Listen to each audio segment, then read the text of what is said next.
اب شیعہ لوگوں کی اسپیچز آ رہی ہوتی ہیں، کوئی کہہ رہا ہے حضرت علی خدا ہیں، کوئی کہہ رہا ہے کیا ہے. تو شیعوں میں 20 قسم کے مسلک ہیں. ایسا نہیں ہے کہ آپ نے ایک اسکالر کو سنا اور اس کا شیعوں کا یہ نہیں ہے کہ حضرت علی خدا ہیں اور حضرت علی جنت کے مالک ہیں. تو اس میں یہ احتیاط کرنی چاہیے، یوں کہنا چاہیے جو یہ بات کر رہا ہے کہ حضرت علی جنت کے مالک ہیں، حضرت علی خدا ہیں، یا جو بھی بعض لوگ ایسی بات، تو وہ اسلام سے خارج ہے. سمجھتے ہو کہ نہیں سمجھتے ہو؟ ابھی میں نے پورا بیان کیا نا کہ اہل حدیث میں اور علماء دیوبند کی بیسک ساری چیزیں ایک ہی ہیں. تو اس پہ بھی لوگ اشکال کر سکتے ہیں کہ فلاں اہل حدیث تو یہ بول رہا تھا اور فلاں دیوبندی عالم تو یہ بول رہا تھا. تو فلاں جو بول رہا تھا وہ اس کی اپنی رائے تھی، فلاں جو بول رہا تھا وہ کیا تھی؟ اس کی اپنی رائے تھی. آ گئی چائے. دنیا میں ہر سگریٹ کے ڈبے پہ لکھا ہوتا ہے خبردار سگریٹ نوشی صحت کے لیے مضر ہے. لکھا ہوتا ہے کہ نہیں لکھا ہوتا؟ اور یہ اچھا لکھا ہوتا ہے تاکہ بھائی چلو اب ہم پورا روک نہیں سکتے تو کم از کم متنبع تو کر دو. تو میں جب بھی چائے پیتا ہوں نا میں بتاتا ہوں یہ پینے کی چیز ہے نہیں، یہ پینے کی چیز ہے نہیں، تاکہ جرم کیا ہو جائے، ہلکا ہو جائے. میرے عمل سے لوگ یہ نہ سمجھیں کہ یہ پینے کی چیز ہے. عادت پڑی ہوئی ہے، مجبوری ہے. چھوڑوں گا انشاءاللہ اس آہستہ آہستہ. صحیح ہے نا؟ تو اب وہ کیا ہے کہ کیا بات کر رہا تھا یار؟ ہاں، تو میں یہ بات کر رہا تھا کہ اہل حدیث حضرات کے بھی کچھ پھینکوں، ان میں بھی ہیں کچھ پھینکوں، دیوبندیوں میں بھی ہیں، ہر طرح کے ہر مارکیٹ میں ہر چیز ملے گی آپ کو. لیکن یہ وہ خوب بات ایک سمجھ لو، دیکھو جو 73 فرقے ہوں گے نا، حدیث میں آتا ہے 73 فرقے میں ایک جنت میں جائے گا، تو وہ ایک کون جائے گا؟ اصل تو یہ چیز ہے نا، اصل کیا ہے کہ ان 73 میں جنت میں کون جائے گا. تو حدیث میں اس فرقے کا نام نہیں بتایا گیا کہ وہ اہل حدیث ہوگا، دیوبندی ہوگا، بریلوی ہوگا، فلانا ہوگا، ڈمکانا ہوگا، شیعہ ہوگا، یہ نہیں بتایا. کیونکہ یہ نام بتاتے نا تو کنفیوژن ابھی جیسے میں نے بیان کیا کم ہونے کے بجائے بڑھ جاتی. ہر فرقہ اپنا وہ نام رکھ لیتا. تو نبی نے علامت بتا دی تاکہ کنفیوژن ہی ختم ہو جائے. ٹھیک ہے، تاکہ کیا ہو جائے؟ علامت بتا دی، ما انا علیہ واصحابی، جو قرآن کی وہ تشریح کرے گا جس پر میرا عمل ہے اور صحابہ کا عمل ہے. تو اسی وجہ سے جو جنتی فرقہ ہے اس کا اسلاف نے جو نام دیا ہے وہ اہل سنت والجماعت نام دیا ہے اس کو. وہ کیا ہوگا؟ اہل سنت والجماعت. منہ سے بول لینا. جن کی شارٹ فارم ہے سنی. کیا مطلب؟ جو سنت کو بھی فالو کرتا ہو اور صحابہ کی جماعت کو بھی، یعنی صحابہ کے خلاف نہ جائے، وہ صحابہ کے اجماع کے مخالفت نہ کرے، وہ جس چیز پہ صحابہ جمع ہو گئے اس کے اگینسٹ نہ جائے. تو اب مسئلہ یہ ہے کہ یہ عقائد کے اہل سنت والجماعت کے عقیدے کیا ہیں اور قرآن و حدیث سے مستنبط شدہ عقائد کیا ہیں. دیکھو 4 اصول ہیں، جو ان اصولوں کو فالو کرے گا وہ اہل سنت والجماعت میں ہوگا. نمبر 1، قرآن کو حجت مانتا ہو. نمبر 1 کیا ہے؟ اس کی مسئلے جو بھی مسائل قانون سازی ہوگی اس کی بیس کیا ہوگی؟ قرآن مجید. اگر کوئی قرآن کے اگینسٹ چلتا ہے، قرآن نے حضرت عائشہ کی پاک دامنی بیان کی کہ نہیں کی ہے نا؟ قرآن نے کیا کہا؟ نبی کی ازواج کو اہل بیت کہا کہ نہیں کہا؟ میں بول لو نا کیا ہو گیا. اس لیے ہم بھی نبی کی بیویوں کو اہل بیت مانتے ہیں، اہل حدیث بھی نبی کی بیویوں کو اہل بیت میں مانتے ہیں.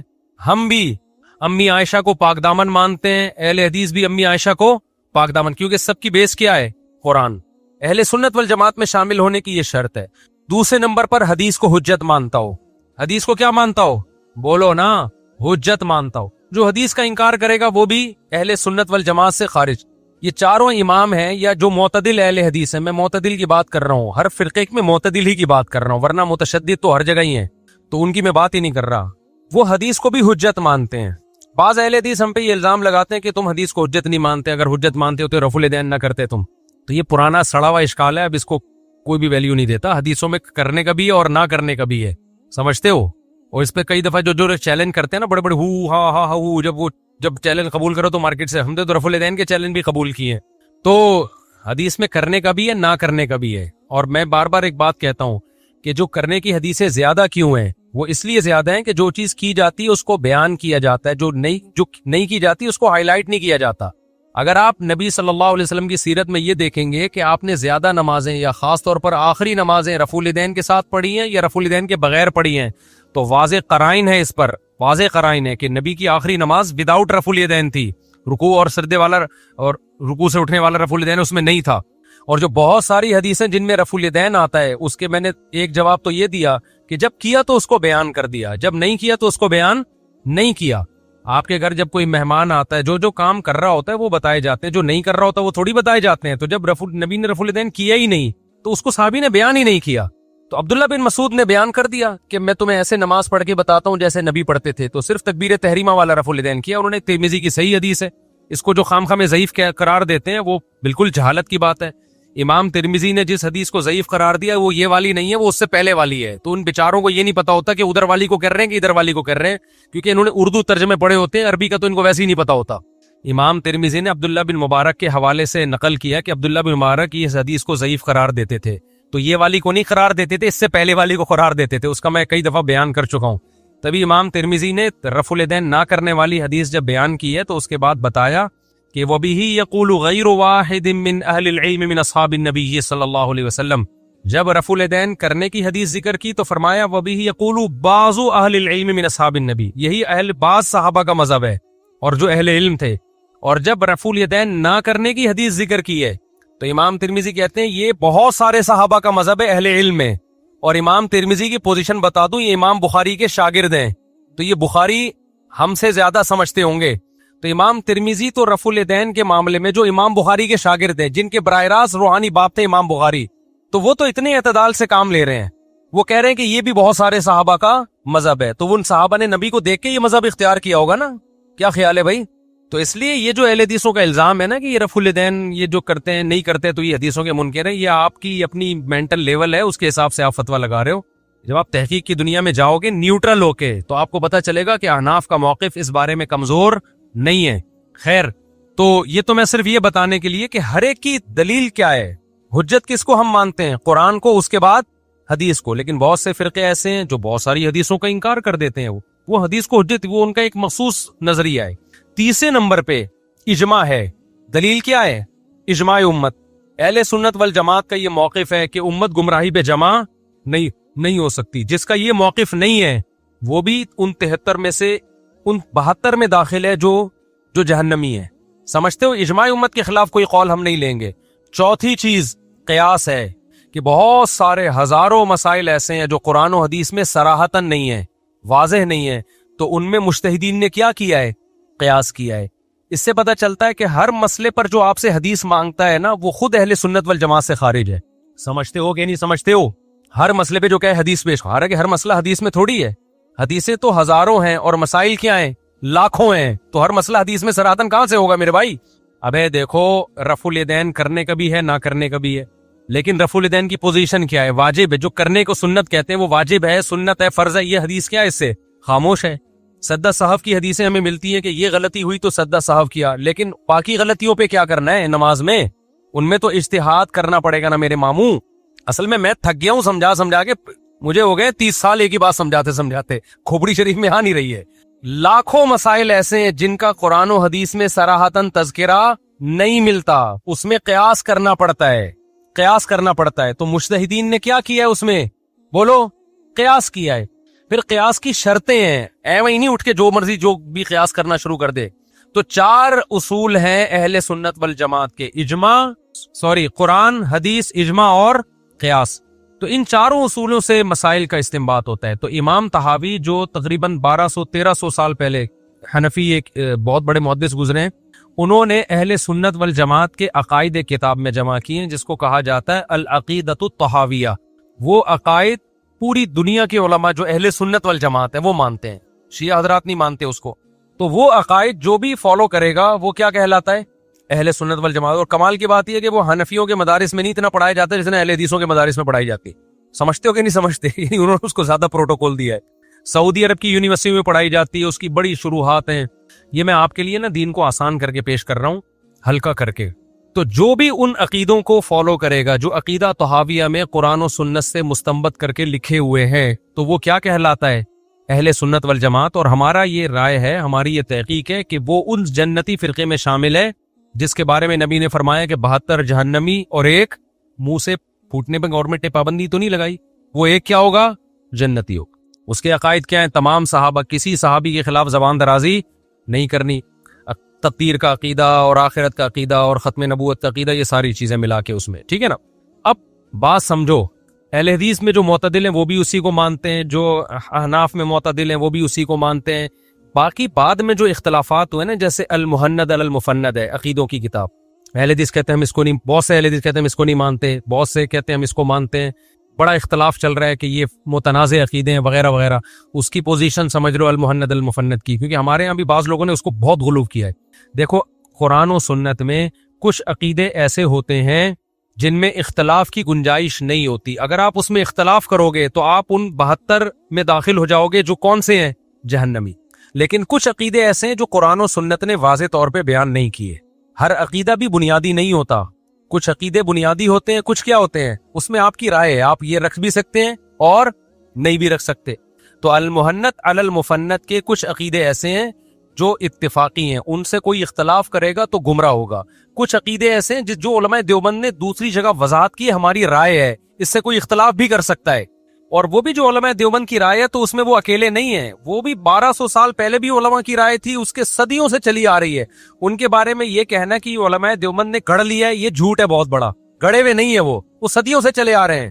ہم جو گئے تھے نا سمجھانے کے لیے المحند المفند کے بارے میں، وہ یہی سمجھانے کے لیے گئے تھے کہ جو آپ الزام لگا رہے ہو نا کہ علماء دیوبند نے گڑھے ہیں، یہ الزام جھوٹا ہے، یہ تو بڑے بڑے محدثین کے عقیدے جو المحند المفند میں لکھے ہوئے ہیں، لیکن پھر بھی ان میں ہر عقیدہ ایسا نہیں ہے جس سے آپ کو اختلاف نہیں کر سکے۔ علماء نے لکھا ہے مثال کے طور پر نبی کی جسد سے جو مٹی چھوتی ہے وہ عرش سے افضل ہے۔ علماء دیوبند خود ہی اسی کے قائل ہے کہ اگر کوئی عقیدہ نہیں رکھتا تو نہ رکھیں، کوئی کہتا ہے عرش افضل ہے تو بھی ٹھیک ہے، کوئی کہتا ہے مٹی افضل ہے تو بھی ٹھیک ہے، عرش بھی اللہ کی مخلوق ہے، مٹی بھی کیا ہے؟ اللہ کی مخلوق ہے۔ ایک مخلوق کو دوسری مخلوق پہ فضیلت دو، کوئی اس کو دے رہا ہے، ہاں نبی کو اللہ پہ فضیلت دو گے پھر یہ کیا ہو جائے گا؟ پھر یہ غلط ہو جائے گا۔ تو اللہ پہ تو کون فضیلت دے رہے بھائی؟ عرش بھی ایک مخلوق ہے جو بعد میں اللہ نے بنائی ہے، قبر کی مٹی بھی ہے، تو مٹی اور عرش کا ٹکراؤ ہو رہا ہے، اس میں آپ کسی کو بھی افضل قرار دے سکتے ہیں۔ علماء دیوبند کا عقیدہ یہ کہ مٹی افضل ہے، اور یہ عقیدہ اس لیے کہ قاضی عیاض نے جو 1200-1300 سال پہلے گزرے ہیں، مجھے اسپیسیفک ان کی ڈیٹ میں ہو سکتا ہے غلطی ہو جائے، یعنی 1000 سال سے تو زیادہ ہو گیا، انہوں نے اجماع نقل کیا ہے بھئی، اس پر تو پوری امت کا اجماع ہے کہ قبر کی مٹی عرش سے کیا ہے؟ افضل ہے۔ تو علماء دیوبند نے وہ عقیدہ لے لیا جو جمہور کا عقیدہ ہے، اجماع نہ بھی مانو تو جمہور کا تو بن ہی گیا نا۔ تو وہ تو صدیوں سے علماء اسی کا، عرب بھی اسی کے قائل ہیں۔ کویت کا جو مجمع الفقہ الاسلامی ہے، مجمع الکویت الاسلامیہ، تو وہ جو ہے کویت کا جو ایک فقہ کی اکیڈمی ہے، ان کے علماء، ان کا بھی یہی عقیدہ ہے۔ تو یہ علماء دیوبند کا گڑھا ہوا نہیں ہے۔ بعض لوگ کہتے ہیں یہ علماء دیوبند نے گڑھ لیا ہے، علماء یہ آپ پوری دنیا میں سروے کرو گے تو سب کا یہی ملے گا آپ کو، سوائے چند ایک کے۔ لیکن جو چند ایک اس عقیدے کو غلط مانتے ہیں وہ بھی ان علماء کو غلط نہیں مانتے جو اس عقیدے کو صحیح مانتے ہیں۔ یہ صرف پاکستان میں 2-4 اسکالر ایسے پیدا ہوئے ہیں جنہوں نے ان عقیدوں کی بیس پہ علماء دیوبند کو گمراہ قرار دینا شروع کر دیا، حالانکہ ان کو یہ نہیں پتا کہ اگر آپ علماء دیوبند کو گمراہ قرار دیتے ہو تو پھر آپ کو بڑے بڑے محدثین پہ بھی یہ فتویٰ لگانا پڑے گا۔ لیکن وہ اتنے ڈھیٹ ہیں خاندانی کہ ان کو جب یہ بتایا بھی جاتا ہے کہ یہ تو فلاں کا بھی عقیدہ ہے، فلاں محدث کا بھی عقیدہ ہے، تو وہ ایسے ٹیپ لگا کے بیٹھتے ہیں، پھر اگلا کلپ ریکارڈ کروا رہے ہوتے ہیں کہ علماء دیوبند گمراہ ہیں، دیکھو ان کا یہ عقیدہ ہے، صحیح ہے نا؟ تو ڈھیٹ بنے کے پھر کوئی انتہا نہیں ہے۔ اسی طرح علماء دیوبند کا جو یہ عقیدہ ہے قبروں سے فیض حاصل کرنا، اس پہ فوراً شور مچایا جاتا ہے، یہ تو شرک ہے۔ علماء دیوبند نے اس کے بعد لکھا ہے کہ وہ طریقے سے فیض جو عوام میں رائج ہے وہ حرام ہے۔ آپ وہ طریقے کا فیض علماء کی طرف منسوب کر رہے ہو جو پبلک میں رائج ہے، وہ والا فیض منسوب کر رہے ہو نا، قبروں سے جا کے مدد مانگنا، اس کو تو لکھ رہے ہیں کہ وہ اس کو ہم جائز نہیں سمجھتے۔ تو اس سے صاف پتہ چلتا ہے کہ پھر آپ علماء دیوبند سے ہی پوچھیں گے جناب کون سا والا فیض پھر جائز ہے، تو ہم بیٹھے میں بتانے کے لیے۔ مطلق فیض کا انکار کسی نے بھی نہیں کیا۔ دیکھو حضرت عمر رضی اللہ تعالیٰ عنہ نے وصیت کی کہ مجھے کہاں دفنایا جائے؟ قبر کے پاس۔ کیوں؟ تاکہ اللہ کی جو رحمت پیغمبر کی قبر پہ آتی ہے وہ رحمت اس کا کچھ حصہ مجھے بھی ملے۔ تو یہ بھی تو فیض ہے نا قبر سے۔ لوگ کہتے ہیں نا بھائی بزرگوں کا فیض ہے کہ آج میں یہاں پہنچا ہوا ہوں، اس کے ایک غلط مطلب ہے، ایک صحیح مطلب ہے۔ غلط مطلب یہ ہے کہ ان بزرگ نے پتہ نہیں کچھ کیا ٹیکنیکل کام کیے جس کی وجہ سے میری بگڑی پار ہو گئی، یہ 100% حرام عقیدہ ہے۔ اور ایک ہے میں حضرت کے پاس بیٹھتا تھا تو اللہ کی خصوصی برکتیں ہوئیں، اللہ نے اس کی برکت سے کیا کیا، کام کس نے کیا ہے؟ اللہ نے کیا۔ بزرگوں کی صحبت کے فائدے ہوتے ہیں نا، اسی فائدوں کو فیض سے تعبیر کر رہا ہے۔ وہ کہتے ہیں نا یہ تو بھائی آپ کا فیض ہے کہ جب آپ لوگ مجھے کہہ رہے ہوتے ہیں آپ کا فیض ہے کہ میں نے داڑھی رکھ لی، اب آپ کو یہ شرک ہے جی مفتی صاحب کا فیض کہاں سے ہو گیا؟ بھائی بیان سن کے داڑھی رکھی ہے۔ تو قبر جو ہے نا نیک لوگوں کی قبر کے حدیث میں آتا ہے حضرت موسیٰ علیہ السلام کو جب پتہ چلا نا میری موت کا وقت آ گیا تو آپ نے کہا کہ مجھے بیت المقدس کے قریب لے جاؤ، میں وہاں دفن ہونا چاہتا ہوں۔ تو مسجد کا فیض حاصل کرنا چاہتے کہ نہیں چاہتے تھے؟ تو جگہوں کے بھی فیض ہوتے ہیں، وقتوں کے بھی۔ رمضان کا الگ فیض ہے، وقت کا فیض ہوتا ہے، جگہوں کے فیض ہیں۔ لوگ کیوں مدینہ میں دفن ہونا چاہتے ہیں؟ تاکہ مدینہ کا ان کو فیض ملے۔ اسی طرح کسی نیک آدمی کی قبر کے قریب دفن ہونا یہ بھی کیا اس قبر کا کیا ہے, اس کا فیض حاصل کرنا چاہتا ہے کہ بھائی شاید اللہ تعالیٰ میرے اوپر رحم کرے کہ بھائی اس کے پڑوس میں دفن ہو. تبھی تو حضرت عمر نے کہا کہ مجھے نبی کے قریب دفن کیا جائے. لوگ جنت البقیع میں دفن ہونے کی کوشش کرتے ہیں. تو اسی طرح اہل اللہ کی قبر کی زیارت کرنا یا قبرستان کا بھی فیض ہوتا ہے. جب آپ قبرستان جاتے ہو, نبی نے فرمایا زوروہا فإنہا تذکر الآخرہ, جب قبرستان جاؤ گے تو یہ قبر تمہیں آخرت کی یاد دلائے گی. یہ قبرستان کا فیض ہے یا نہیں ہے؟ تو علماء دیوبند نے لکھا ہوا ہے کہ ہم وہ والے فیض کے قائل نہیں ہیں جس کی عوام قائل ہے. پھر بھی یقین نہ آئے تو پریکٹیکلی دیکھ لو. میں تو المہند المفند کے عقیدوں کو صحیح سمجھتا ہوں. کیا مجھے کبھی دیکھا قبر پہ جا کے مانگتے ہوئے؟ یا مفتی تقی صاحب کو کبھی دیکھا, مفتی رفیع صاحب کو کبھی دیکھا, مفتی رشید احمد صاحب کو دیکھا, مفتی نظام الدین صاحب کو دیکھا, بنوری ٹاؤن کے کسی مفتی کو دیکھا آپ نے, دارالعلوم کرنگی کے کسی مدرس کو دیکھا, جامعۃ الرشید کے کسی مدرس کو دیکھا, جامعہ اشرفیہ کے کسی عالم کو دیکھا آپ نے؟ جو ہمارے بڑے بڑے علماء دیوبند کے مدارس ہیں, جامعہ امدادیہ فیصل آباد میں, وہاں کسی کو دیکھا اپنے قبر پہ جا کے کوئی شرک کر رہا ہو وہاں جا کے؟ جب کوئی بھی نہیں کر رہا تو چند مستنڈوں کا نام لے کے جو کر رہے ہیں آپ پورے علماء دیوبند پہ تھوپ دو, یہ آپ کے جاہل ہونے کی دلیل ہے. نہیں یہ بات سمجھ میں. تو یہ جو علماء دیوبند نے لکھا ہے نا قبروں سے فیض کو جائز سمجھتے ہیں, آگے اس میں انہوں نے بیچاروں نے وضاحت کی ہے کہ وہ والا فیض نہیں جو جس کے یہ جو عوام جا رہی ہے قبروں پہ اور قوالیاں کر رہی ہے اور وہاں قبروں سے مانگ رہی ہے. اور اگر پھر بھی کسی عالم دیوبند نے یہ کام کیا ہے, آپ کتاب سے دکھا دیں کہ وہ گیا قبر پہ مانگا اس نے, تو ہم اس کو حرام سمجھتے ہیں, اس کو ناجائز سمجھتے ہیں, ہم اس کی کوئی تعویل نہیں کرتے. انہوں نے غلط کیا 100%. اگر انہوں نے یہ سمجھ کے مردے سے مانگا کہ مردے کو اللہ نے اختیار دیا تو کافر ہو گئے وہ. اور اگر کچھ اور سمجھ کے مانگا تو ان سے پوچھا جائے گا کہ آپ کی نیت کیا تھی. اگر وہ ایکسپلین کر دیتے ہیں کہ میری نیت تھی کہ اللہ سے مانگ رہا ہوں میں, تو گمراہ بہرحال گمراہی کام آپ نے یعنی وہ کام کر لیا جس سے شرک کو پروموٹ کر رہے ہیں آپ, تو ہم اس کی کوئی تعویل نہیں کرتے. تبھی علماء دیوبند آج بھی آپ کے سامنے ہیں. علماء دیوبند نے قبر پرستی کو بند کیا ہے. ہندوستان اور پاکستان میں جہاں قبر پرستی نہیں ہے وہ علماء دیوبند کا آپ کو وہاں پہ اثر نظر آئے گا. جہاں علماء دیوبند کی گرفت ڈھیلی ہے وہاں آپ کو ٹھیک ٹھاک مزار نظر آئیں گے. تو جو بیچارے قبر پرستی کے خلاف تھے, جن کی اپنی قبریں ایک بالش سے اونچی نہیں ہوتی, آؤ ہندوستان میں آپ مولانا شریف تھانوی کی قبر دیکھو جا کے, اور جتنے ہمارے بزرگ ہیں کسی کی قبر ایک بالش سے اونچی نظر نہیں آئے گی, کسی کی قبر پہ دھمال نہیں ہو رہا, قوالیاں نہیں ہو رہی, لوگ مستنڈے بنے ہوئے بیٹھے نہیں ہیں وہاں پہ. سب کی قبریں سنت کے مطابق ہیں اور شریعت کے مطابق ہیں. لیکن آپ علماء دیوبند کے علاوہ کی قبروں پہ جا کے دیکھو تو آپ کو پتہ چلے گا. تو المہند اور المفند کا کوئی عقیدہ شرکیہ نہیں ہے. کچھ عقیدے تو ایسے ہیں جن کو ایکسپلین ہی غلط طریقے سے کیا جا رہا ہے, وہ اس طرح ہے نہیں جس طرح لکھے ہوئے اس میں. دوسری بات, اس میں جو المہند المفند میں یہ بھی لکھا ہوا ہے کہ ہم نبی صلی اللہ علیہ وسلم کی جو قبر والی حیات ہے اس کو دنیاوی حیات سمجھتے ہیں. برزخی ہے لیکن کیا ہے, دنیاوی ہے. تو آپ یہ مبہم عبارت ہے. آپ علماء دیوبند سے اس کا مطلب پوچھیں, حضرت یہ مبہم دنیاوی بھی ہے اور برزخی بھی مان رہے ہو, تو برزخی ہے تو دنیاوی نہیں ہوتی, دنیاوی ہے تو برزخی نہیں ہوتی. اب جو شر پسند لوگ ہیں انہوں نے کیا کیا, انہوں نے کہا دیکھو یہ دنیاوی حیات کے ساتھ قبر میں زندگی قائل ہے, تو یہ تو گمراہانہ عقیدہ ہے. جب آپ علماء دیوبند سے پوچھتے ہیں تو جتنے بھی بڑے بڑے علماء دیوبند ہیں, مفتی محمد شفیع صاحب رحمۃ اللہ علیہ اور جتنے ہمارے اکابر گزرے ہیں, وہ سب اس کو ایکسپلین کرتے ہیں کہ اصل میں برزخی ہے, دنیاوی سے تشبیہ دی گئی ہے, دنیاوی کی طرح ہے. جب طرح مان لیا, جب آپ کہتے ہو زید شیر کی طرح ہے, اس کا مطلب وہ شیر نہیں ہے. تشبیہ جبھی دی جاتی ہے جب آپ یہ مان لیتے ہو کہ وہ ہے نہیں. تو علماء دیوبند اس کے قائل ہیں نبی صلی اللہ علیہ وسلم برزخی حیات کے ساتھ زندہ ہیں, دنیاوی کی سے تشبیہ دی گئی ہے. اب تشبیہ جب بھی کسی کو کسی چیز سے دی جاتی ہے تو پوچھا جاتا ہے کہ آپ کس چیز میں تشبیہ دے رہے ہیں. جب تک اس کی ایکسپلینیشن سامنے نہ آئے آپ اس پہ فتویٰ نہیں لگاتے. مثال کے طور پر میں نے کہا زید شیر کی طرح ہے, آپ نے فوراً ایک یوٹیوب پہ کلپ بنایا, ابے انہوں نے کہہ دیا زید کی دم ہے. میں کہہ رہا ہوں میں نے تو نہیں کہا زید کی دم ہے, آپ کہہ رہے, آپ نے فوراً فتنہ کر دیا کہ آپ نے خود نہیں کہا زید شیر کی طرح ہے اور شیر کی دم ہوتی ہے, اس کا مطلب آپ زید کی بھی دم کے قائل ہو.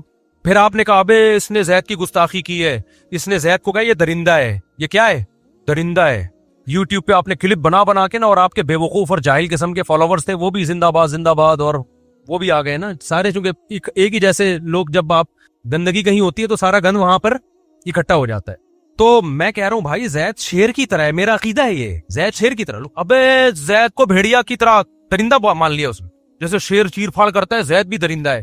کوئی عقل مند اٹھا, اس نے کہا یار مفتی صاحب سے پوچھو کہ مفتی صاحب کا مطلب کیا ہے زید شیر کی طرح ہے. تو میں کہوں گا بھائی بہادری میں کس سے تشبیہ دی جا رہی ہے, شیر سے. آپ کہیں گے آپ نے تو کمال کر دیا, آپ نے تو زید کی عظمت کو اور زیادہ بڑھا دیا. تو تشبیہ وجہ شبہ دیکھی جاتی ہے یہ کس چیز میں تشبیہ دی جا رہی ہے؟ تو علماء دیوبند نے جو نبی صلی اللہ علیہ وسلم کی برزخی حیات کو دنیاوی حیات سے تشبیہ دی ہے تو وہ تشبیہ ہے اس معنی میں کہ وہ بہت طاقتور ہے.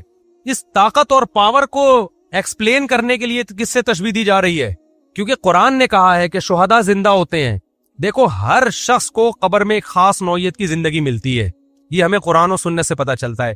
حتیٰ کہ کافر کو بھی خاص نوعیت کی زندگی ملتی ہے جس کی وجہ سے اس کو قبر کا عذاب اور ثواب محسوس ہوتا ہے. لیکن قرآن کہتا ہے شہداء زندہ ہیں. کافر کے لیے قرآن نے یہ لفظ استعمال بولو نا نہیں کیا. اس سے پتہ چلتا ہے کہ بھئی شہداء کو کچھ زیادہ پاورفل حیات ملتی ہے. کیا خیال ہے؟ نیک لوگوں کو یا عام مسلمانوں کو کافروں سے زیادہ پاورفل حیات، اور شہداء کو عام مسلمانوں سے زیادہ پاورفل حیات، اور پیغمبر کا درجہ شہداء سے کم ہے یا زیادہ ہے؟ تو اس سے پتہ چلتا ہے پیغمبروں کو اور بھی زیادہ پاورفل حیات ملتی ہے. تو اس کی طاقت اور قوت کو بیان کرنے کے لیے کہا کہ وہ کیا ہے؟ دنیاوی کی طرح ہے. تبھی ترجمے میں طرح لکھا ہوا ہے. یہ ہرگز مطلب نہیں ہے کہ عین دنیاوی ہے، کیونکہ علماء دیوبند کا عقیدہ ہے نبی صلی اللہ علیہ وسلم کی پر موت واقع ہوئی ہے. آپ کا جو ہے وہ آپ کی جو ازواج تھیں انہوں نے عدت گزاری ہے، اس عدت کے دوران انہوں نے زینت اختیار نہیں کی ہے. آپ کی ازواج پر آپ کے بعد نکاح کو حرام قرار دیا گیا اس لیے کہ آپ کی موت کو مانا گیا نا. انکا میتون وانہم میتون، اے نبی آپ نے بھی مرنا ہے، انہوں نے بھی مرنا ہے. اتنی ساری نصوص کا تو میں سمجھتا ہوں ٹماٹر والا انکار نہیں کر سکتا. علماء دیوبند کہاں سے انکار کریں گے؟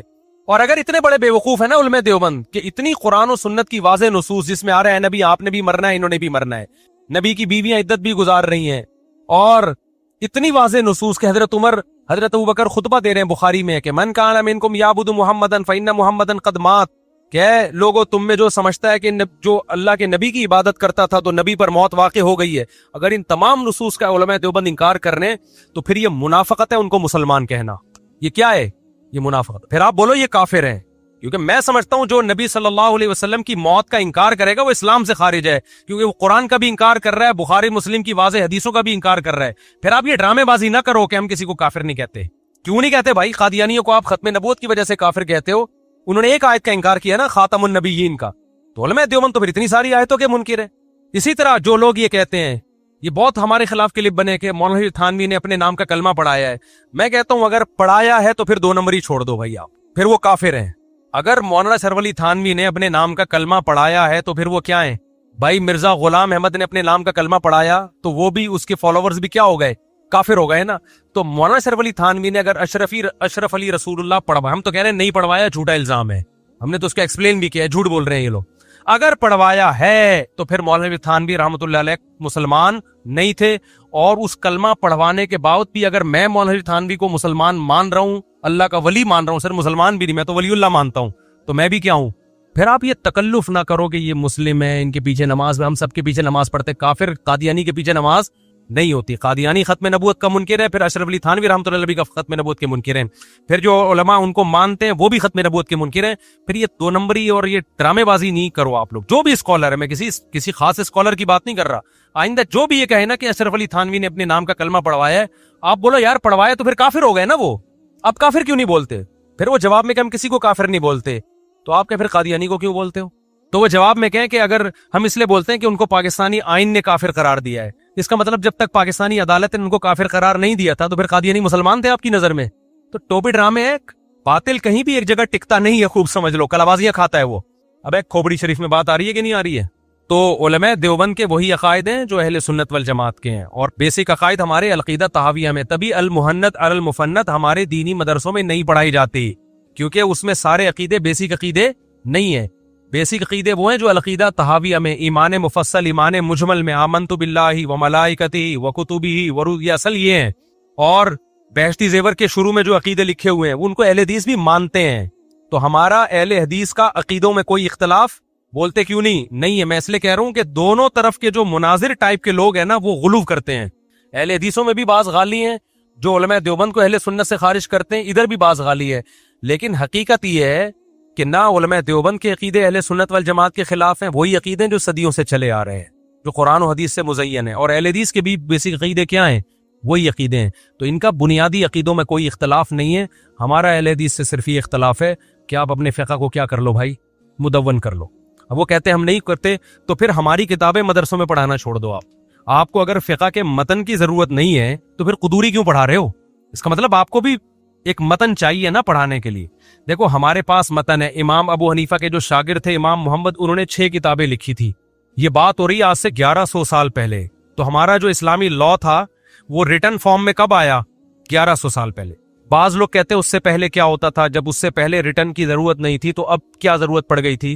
یہ پھر حدیث پہ بھی اشکال ہوگا کہ امام بخاری کے دور میں حدیثیں جو ہے پراپر مرتب ہوئی ہیں, تو 150, 200, 300 سال کے بعد جا کے اس سے پہلے کیا ضرورت. جب اس سے پہلے ضرورت نہیں تھی, بعد میں ضرورت پڑی, تو فقہ کی بھی پہلے ضرورت نہیں تھی, بعد میں ضرورت پڑی, کیونکہ لا ریٹن میں ہوتا ہے نا. دیکھو شروع میں محدثین کوئی حدیث کی کتاب نہیں لکھتے تھے, حدیثیں سینہ بسینہ چلتی تھیں. بعد میں بادشاہوں کو, خلفاء کو خیال آیا کہ یار یہ تو سارا علم ضائع ہو جائے گا, کب تک سینہ بسینہ چلے گا معاملہ, ایک چیز ریٹن میں ہونی چاہیے. تو الحمدللہ محدثین نے کتابوں کو مدون کیا. امام احمد نے کیا کیا, ایک صحابی سے جتنی حدیثیں وہ ساری, پھر دوسرے صحابی سے, پھر تیسرے صحابی سے, اس طرح کتاب لکھی. کسی نے وضو کی حدیثیں پہلے, غسل کی پھر مختلف, اس طرح سے ترتیب دے کے کتابوں کو مدون کیا, ہم پر احسان کر دیا. اب ہمارے پاس حدیث کا ایک ایسا مجموعہ آ گیا, پوری امت کا اس پہ اجماع ہو گیا. اب اگر کوئی شخص اٹھتے آتا ہے, مجھے ایک بات بتاؤ, وہ کہتا ہے کہ مجھ سے فلاں نے بیان کیا, مجھ سے فلاں نے بیان کیا, مجھ سے فلاں نے بیان کیا, ہوتے ہوتے سند کہاں تک پہنچاتا ہے؟ محمد صلی اللہ علیہ وسلم تک. ہم اسی حدیث کو مانیں گے؟ ہم کہیں گے کتاب میں دکھاؤ. یہ کہیں گے کہ نہیں کہیں گے؟ وہ کہ یہ کتابیں تو بہت بعد میں لکھی گئی ہیں, یہ تو کوئی 3 صدی ہجری میں, کوئی 4 صدی ہجری میں, اس سے پہلے کیا تھا, اس سے پہلے تو سند چلتی تھی, تو میں بھی کیا چلا رہا ہوں, سند چلا رہا ہوں, مجھ سے فلاں نے, مجھ سے فلاں نے. ہم کہیں گے ابے ہمارے پاس کوئی معیار ہی نہیں ہے پرکھنے کا کہ تو نے فلاں سے سنا بھی ہے کہ نہیں سنا, اس نے فلاں سے سنا بھی ہے کہ نہیں سنا. اس 2 نمبری کا دروازہ بند کرنے کے لیے محدثین نے کتابوں کو مرتب کر دیا کہ اب جو حدیث اس کتاب میں ہوگی وہ تو مانی جائے گی, اس سے ہٹ کے ہے وہ چاہے کتنی مضبوط سند لے آؤ کوئی نہیں مانے گا, چاہے وہ علامہ اقبال کے واسطے سے ہوتے ہوئے, قائد اعظم کے واسطے سے ہوتے ہوئے بھی نبی تک پہنچ رہی ہوگی, ہم کہیں گے بھائی وہ اپنے پاس رکھو. تو اسی طرح اسلامی قانون وہ حدیثوں سے پہلے مدون کر لیا گیا تھا, کیونکہ حدیثیں تھیں, کتابیں نہیں تھیں, لیکن حدیثیں تو تھیں نا. تو اسلامی قانون جب مدون کر لیا گیا, اب کوئی مارکیٹ میں نیا مسئلہ لے کر آئے گا, ہم کہیں گے کتاب میں دکھا بھائی.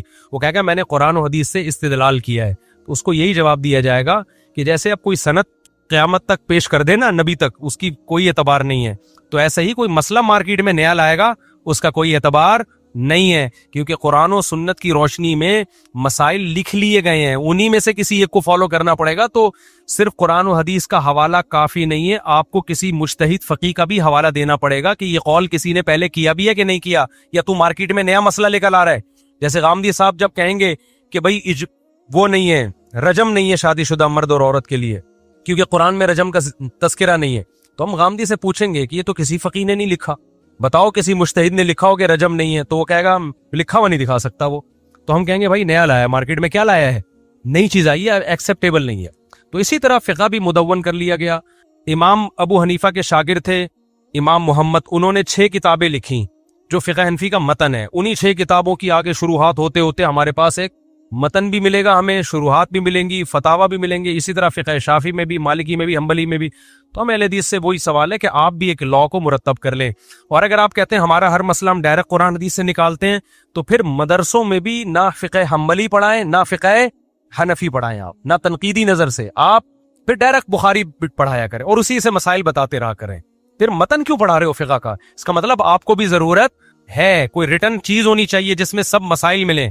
تو ان کے ریٹن مسائل ہیں, میں مانتا ہوں اہل حدیثوں کی کتابیں ہیں اس پہ, وضو پہ بھی مسائل, نماز پہ بھی, لیکن کوئی ایسا جامع نصاب نہیں ہے جس کو سب مانتے ہوں. حنفیوں میں ملے گا, شافیوں میں ملے گا, حنابلہ میں ملے گا, مالکیہ میں ملے گا. اہل حدیث میں اب تک 1400 سال گزر گئے نہیں ہے. تو اب لکھ لیں بھائی, ہم مان لیں گے. میں سچی مچی میں کہہ رہا ہوں مان لوں گا, میں اوپر سے نہیں کہہ رہا, کیونکہ جب ایک چیز ہے نسبت تو اس کی بھی قرآن و حدیث کی طرف ہے نا, تو چلو یار ہم مان لیں گے اس کو, بشرطے کہ اس میں اجماع امت کے خلاف کوئی مسئلہ نہ ہو. تو آپ اس کو ریٹن فارم میں لے آئیں. اس کا فائدہ کیا ہوگا؟ پھر یہ بعض اہل حدیث جو 2 نمبریاں کرتے ہیں اس سے رک جائیں گے.